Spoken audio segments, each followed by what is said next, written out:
Vamos a comenzar con la clase del sistema nervioso autónomo o neurovegetativo.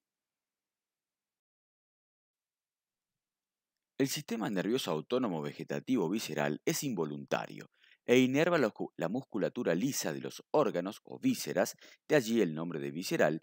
También va a inervar al sistema cardiovascular y al sistema glandular, y es el encargado de mantener el equilibrio del medio interno.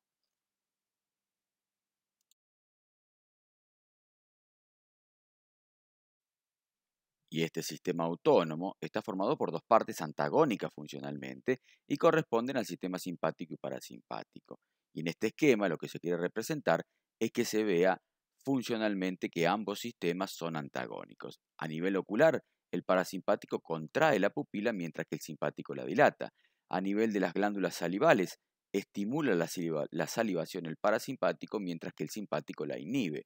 A nivel cardíaco, reduce el latido cardíaco, es decir, produce bradicardia el parasimpático, mientras que produce taquicardia el simpático. A nivel bronquial, están contraídos los bronquios con el parasimpático y con el simpático los relaja. Es decir, y como se ven en los demás órganos y funciones, todas las mismas son antagónicas entre el simpático y el parasimpático.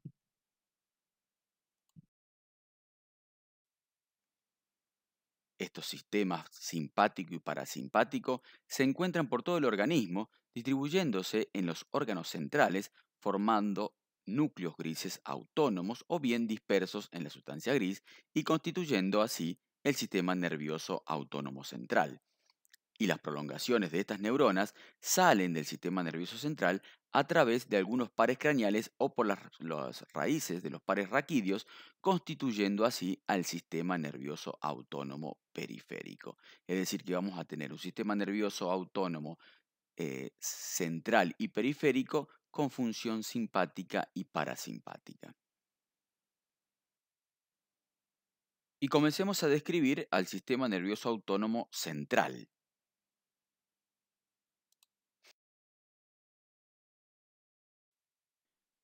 Veamos ahora cómo es la distribución de este sistema nervioso autónomo a nivel central.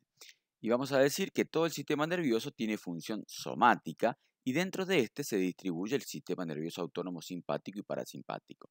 ¿Qué significa esto? Que todo el sistema nervioso central es de función somática y dentro del mismo hay lugares que tienen función simpática y otros función parasimpática. Veamos cómo se distribuye esto. En la corteza cerebral, la distribución de simpático-parasimpático es en todos los sectores por partes iguales, aunque a nivel del diencéfalo predomina el parasimpático en la parte anterior y el simpático en la parte posterior. En el tronco encefálico solo hay función parasimpática. En la médula espinal, de C1 a C7, la función es somático nada más. Mientras que de C8 a L2 vamos a tener simpático torácico y simpáticos lumbares. A nivel de L3 a S1, la función solamente es somática, es decir, que no hay simpático ni parasimpático allí, solamente es somático. Y de S2, S3 y S4, la función es parasimpática y somática sacra.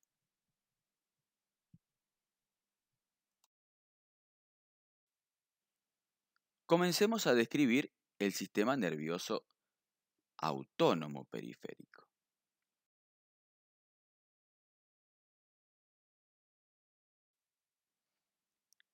El sistema nervioso autónomo periférico se caracteriza por presentar uno o más ganglios en su trayecto. La neurona situada en los órganos centrales se denominan neuronas presinápticas o preganglionares y sus prolongaciones, cuando salen de dichos órganos, constituyen a las fibras preganglionares. Las neuronas situadas en los ganglios periféricos se denominan neuronas postsinápticas o postganglionares y sus prolongaciones que van a inervar a los órganos correspondientes, por ejemplo músculo cardíaco, liso o glándula, se denominan fibras postganglionares. Y expliquemos lo que hemos dicho anteriormente. Y ahí vamos a ver que tenemos una neurona presináptica o preganglionar que se encuentra en el sistema nervioso central. La fibra de esta sale y forman fibras preganglionares. De allí, por un ramo comunicante blanco, va a ir a la neurona postsináptica o postganglionar que se encuentra en el ganglio paravertebral y por un ramo comunicante gris va a salir la fibra postganglionar de esa neurona postsináptica o postganglionar para ir a inervar al órgano efector. Entonces, la neurona que se encuentra en el sistema nervioso central se denomina neurona presináptica. La neurona que se encuentra en el ganglio se denomina neurona postsináptica o postganglionar. La fibra que sale de la neurona central se denomina fibra preganglionar y la fibra que sale de la neurona postsináptica o postganglionar se llama fibra postganglionar. Y eso constituyen el sistema nervioso periférico autónomo. Ahora bien, entre las fibras preganglionares y postganglionares hay diferencias entre el sistema nervioso simpático y parasimpático. Y veamos cuáles son. En el sistema nervioso simpático, la neurona presináptica tiene fibras preganglionares cortas y la neurona postsináptica tiene fibras postganglionares largas hasta llegar a el órgano efector. Mientras que el parasimpático, la neurona presináptica tiene fibras preganglionares largas y la neurona postsináptica tiene fibras postganglionar corta hasta el órgano efector. Es decir, que el ganglio de la neurona postganglionar en el sistema nervioso parasimpático están próximos a los órganos efectores, mientras que los ganglios de las neuronas postsinápticas a nivel simpático están lejos de los mismos y son los paravertebrales.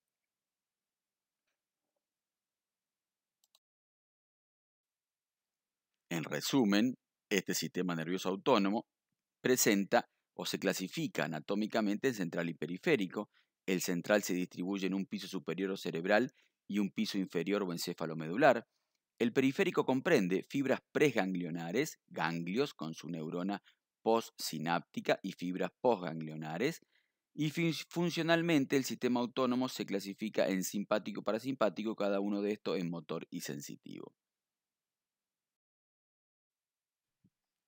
En esta clase vamos a describir al sistema simpático u holosimpático.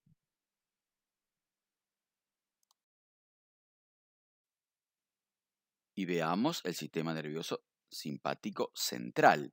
Y está formado por centros autónomos del diencéfalo y centros autónomos de la médula espinal.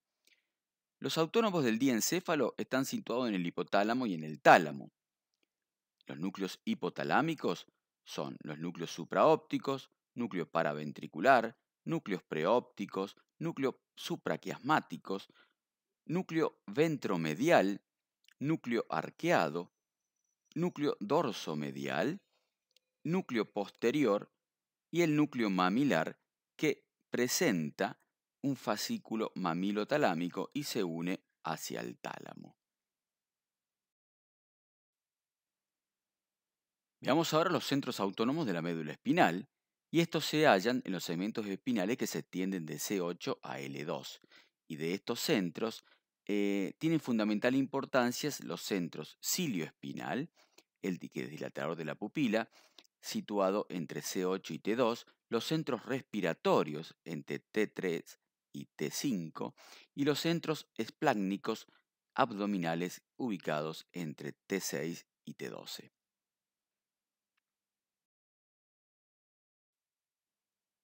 Veamos ahora el simpático periférico y están formados por fibras preganglionares, ganglios y fibras postganglionares. Los ganglios se disponen en dos cadenas, paravertebral y prevertebral.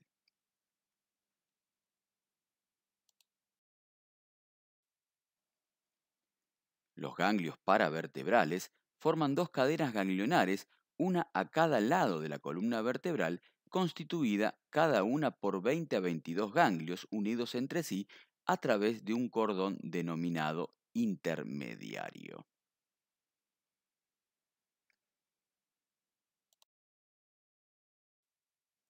Estas cadenas se extienden en longitud hacia la base del cerebro y del coxis y se unen en la parte superior a través de un ganglio denominado ganglio de Ribes, ubicado sobre la arteria comunicante anterior del polígono de Willis.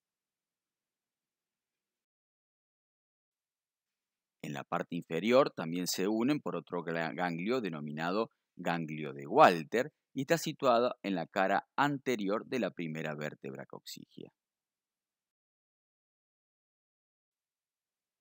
Los ganglios paravertebrales conservan una disposición metamérica distribuyéndose 3 a nivel cervical, 12 a nivel dorsal, 5 lumbares, 4 sacros y 1 coxígeo.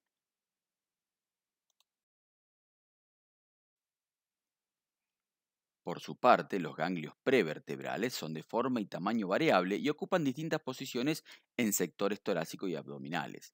En el sector cervical y torácico superior están confundidos con los ganglios cervicales paravertebrales, formando la parte anterior de los mismos, mientras que en el sector torácico forman una cadena colateral llamada de Delmas y Lux, que son pequeños ganglios por dentro de la cadena principal. En el sector abdominal se separan bien de la cadena simpática paravertebral y ocupan una posición prevertebral y perivascular, formando alrededor de la aorta y sus ramas principales una red nerviosa que da lugar a la formación del plexo solar o celíaco.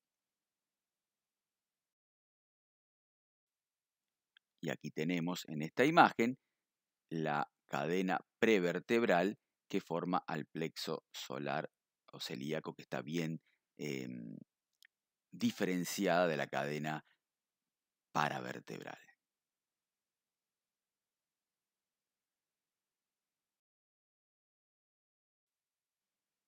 Las fibras preganglionares salen de la médula con raíces motoras.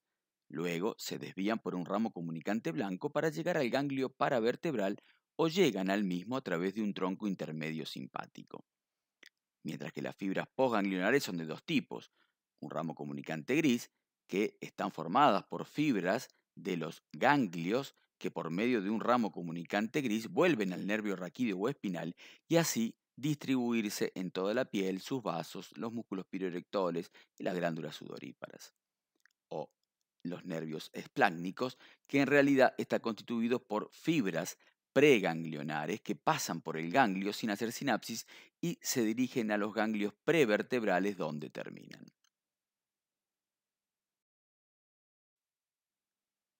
Esquematicemos lo que dijimos anteriormente en esta imagen. Y aquí tenemos que el sistema simpático puede seguir 3 caminos diferentes. Y vamos a tener que de la neurona preganglionar van a salir fibras simpáticas presinápticas que salen por los nervios raquídeos o espinales. Por un ramo comunicante blanco va a ir al ganglio simpático paravertebral y de allí hace sinapsis con la neurona postganglionar. De allí puede seguir el camino que por un ramo comunicante gris volver al nervio espinal con la fibra postsináptica y salir hacia el órgano efector. O si no, por un ramo o un tronco simpático o cordón intermediario, llegarse hacia otro ganglio que se encuentra hacia superior o inferior simpático paravertebral. Otra forma de recorrido es que esa fibra pase como nervio esplácnico a través de ese ganglio paravertebral, no hace sinapsis allí y sí va a hacer sinapsis en la neurona postganglionar que se encuentra a nivel del ganglio prevertebral. Y de allí salen las fibras postsinápticas que van a inervar a los órganos blancos, vísceras en caso músculo liso, cardíaco o glándulas.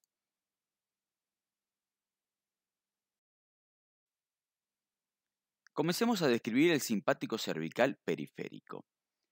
Este no tiene fibras preganglionares, ya que en la médula cervical no hay centros autónomos simpáticos, y estas fibras llegan de los ganglios de segmentos inferiores por los troncos intermediarios.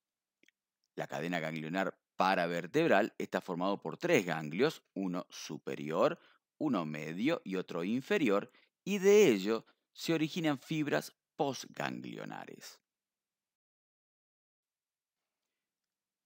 Estudiemos al ganglio simpático superior. Este ganglio simpático superior está formado por la fusión de los ganglios C1 a C4 inclusive, es voluminoso y fusiforme. Mide 5 a 6 centímetros de largo por 6 a 12 milímetros de ancho y está situado en el espacio retroestilio y de él emergen numerosos ramos colaterales o fibras postganglionares. Veamos entonces las fibras postganglionares del ganglio simpático superior. ¿Qué van a hacer? De este ganglio se van a originar un ramo interno visceral que es destinado al plexo faringio, a la laringe, que son los ramos laringofaringios, al esófago y finalmente al corazón, que corresponden al nervio cardíaco superior. Un ramo anterior que forma el plexo intercarotidio en la bifurcación de la carótida primitiva y de donde se origina la inervación vasomotora simpática para las ramas de la carótida externa. También de este ganglio cervical superior se va a originar un ramo superior que da anastomosis para el noveno, el décimo y el doceavo par craneal y al nervio carotídeo interno que forma al plexo carotídeo interno dentro del trayecto intrapetroso del seno cavernoso. De este plexo cavernoso van a nacer los nervios ciliares largos que van al ganglio ciliar y de este se originan nervios ciliares cortos que van al ojo y regulan los reflejos fotomotor y de la fotoacomodación.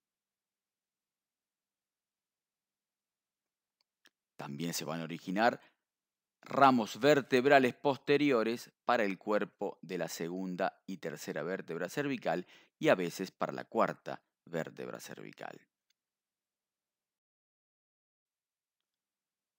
Veamos ahora el ganglio simpático medio. Y este ganglio simpático medio representa la fusión de los ganglios C5 y C6. Es inconstante, pero cuando existe se lo encuentra a la altura de la arteria tiroidea inferior en un plano posterior de la región carotidia entre el escaleno anterior y el largo del cuello. Veamos cuáles son las fibras postganglionares de este ganglio cervical medio. Y de este ganglio nacen ramos tiroideos, ramos vasculares para la carótida común y tiroidea superior, ramo cardíaco, que es el nervio cardíaco medio, y ramos comunicantes para el quinto y cuarto nervio cervical. Estudiemos ahora el ganglio simpático inferior. Y este ganglio simpático inferior, por lo general, se encuentra fusionado con el primer ganglio dorsal formando el ganglio estrellado o cérvico-torácico, que se encuentra situado frente al cuello de la primera costilla y está contenido en la fosa suprarretropleural de Cívelo. Esta fosa está limitada abajo y adelante por la vertiente posterior y superior de la cúpula pleural, atrás por el cuello de la primera costilla y medialmente por el ligamento vértebro pleural y lateralmente por los ligamentos transverso y costopleural, relacionándose hacia adelante con la arteria subclavia y con la arteria vertebral.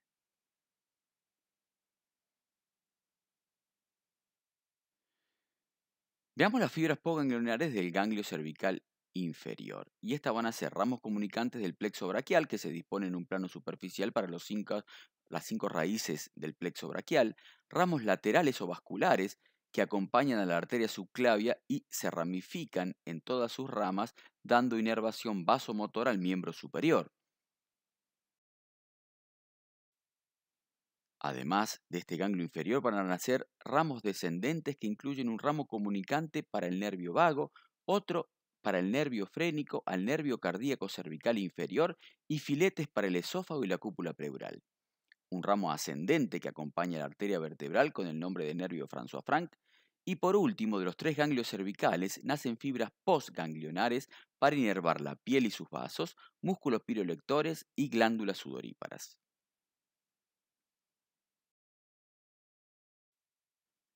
Los nervios cardíacos simpáticos, junto con los nervios parasimpáticos que provienen del décimo par craneal, constituyen el plexo cardíaco de Weisberg y que se divide en un plano superficial o un plexo cardíaco superficial situado delante del callado de la aorta y otro plexo cardíaco de Weisberg profundo que se encuentra por detrás de la misma. Es decir, que esto van a dar la inervación simpática y parasimpática del corazón, en donde el parasimpático viene proveniendo del vago, mientras que el simpático vienen de los ganglios simpáticos cervicales, superior, medio e inferior. Y estudiemos ahora el simpático dorsal o torácico periférico. Y este tronco simpático torácico se extiende desde el ganglio estrellado por arriba hasta su travesía diafragmática por debajo, desde donde se continúa en el abdomen por el simpático lumbar. Este tronco es laterovertebral, situado algo delante de las articulaciones costovertebrales. Se relacionan lateralmente con la pleura parietal, de las que se encuentran separadas por la fascia endotorácica. Ambas lo separan de la cavidad pleural y del pulmón. Medialmente se relacionan con los cuerpos vertebrales y los discos intervertebrales.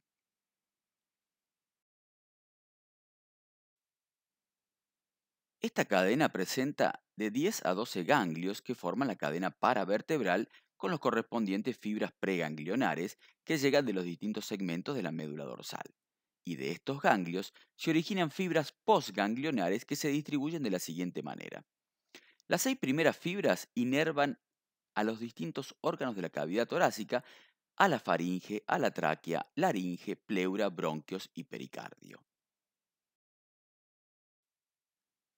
De los ganglios paravertebrales 7, 8 y 9 dorsales se originan fibras postganglionares que forman el nervio esplácnico mayor, que en su trayecto presenta al ganglio torácico esplácnico o ganglio de Lobstein.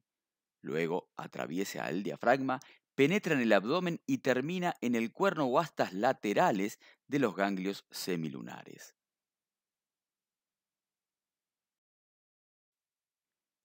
De los ganglios 10 y 11 dorsales paravertebrales se originan fibras postganglionares que forman al nervio esplácnico menor. Este atraviesa el diafragma y termina en el cuerno lateral del ganglio semilunar y en el plexo aórtico renal, que es parte del plexo celíaco.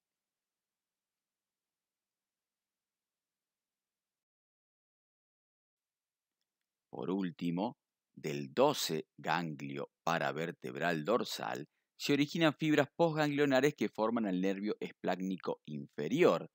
Este atraviesa el diafragma y va a terminar en el plexo aórtico renal.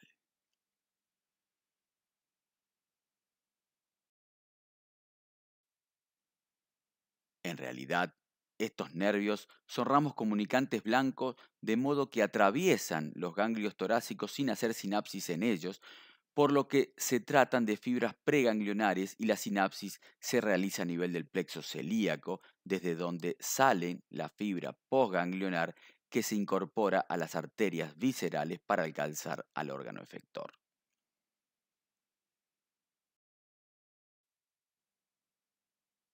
Veamos cómo está constituida el asa memorable de Weisberg, y esta está formado por el nervio esplácnico mayor, el ganglio semilunar o ganglio celíaco derecho y la rama derecha del vago derecho que termina en el cuerno o hasta medial del ganglio semilunar derecho.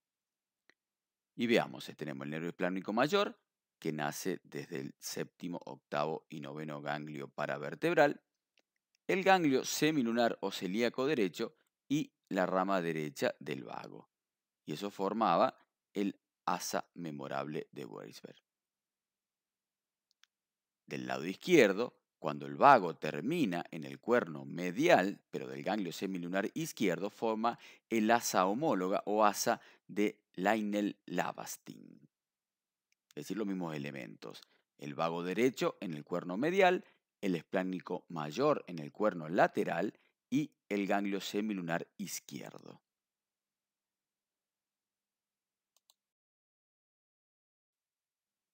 Y aquí tenemos representado en este plexo solar a los ganglios semilunares derecho e izquierdo con el asa homóloga o asa de Leibniz-Labastein y el asa memorable de Weisberg.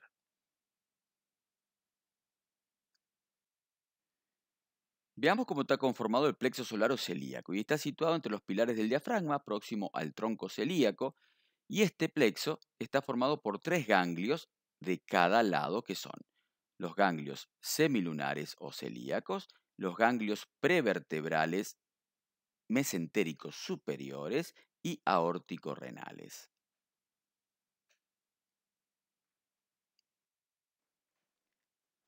Veamos los ganglios celíacos o semilunares. Estos tienen forma de una semiluna con concavidad superior, con un asta medial, un asta lateral situadas a la derecha e izquierda del tronco celíaco. Se puede distinguir en cada uno un borde superior más o menos cóncavo que recibe el ganglio de la derecha un ramo del nervio frénico. El borde inferior es convexo, donde llegan algunos filetes del nervio esplácnico menor. Tiene un extremo medial que recibe a la derecha al vago derecho y a la izquierda de modo inconstante un ramo del vago derecho. También por su asta lateral el ganglio recibe filetes del nervio esplácnico mayor y que se forman hacia la derecha el asa memorable de Weisberg y hacia la izquierda el asa de Leibniz-Labastein.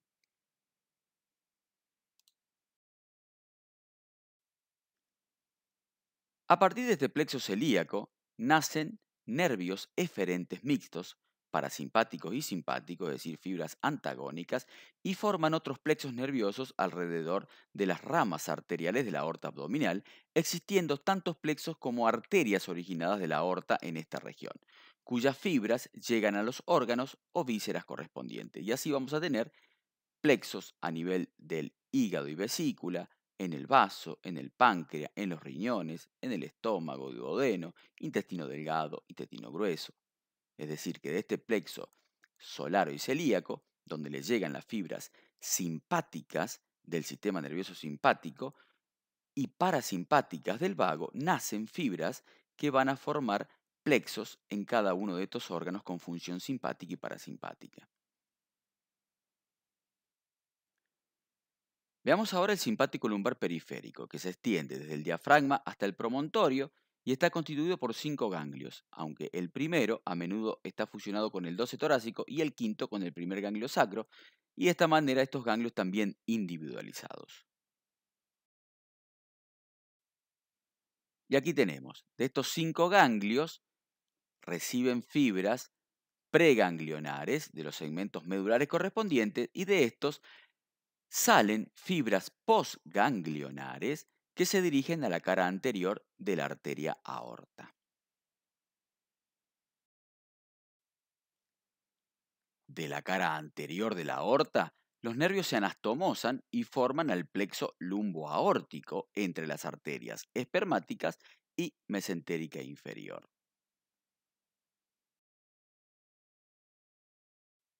De este plexo lumboaórtico van a nacer u originarse nervios esplácnicos pélvicos que convergen para formar a los nervios presacros o plexo hipogástrico superior, que se divide en dos nervios hipogástricos y que van a terminar en los plexos hipogástricos inferiores.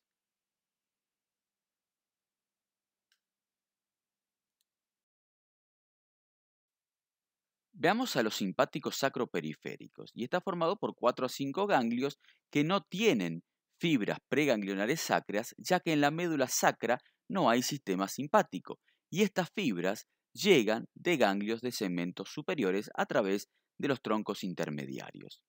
De estos ganglios van a originarse fibras postganglionares que divergen hacia el plexo hipogástrico inferior.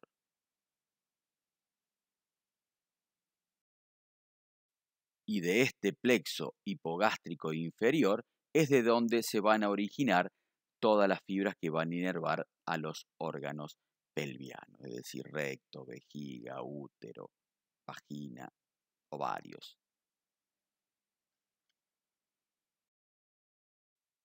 Muy bien, y de esta manera hemos llegado al final de esta clase de sistema nervioso simpático. Muchas gracias por su atención.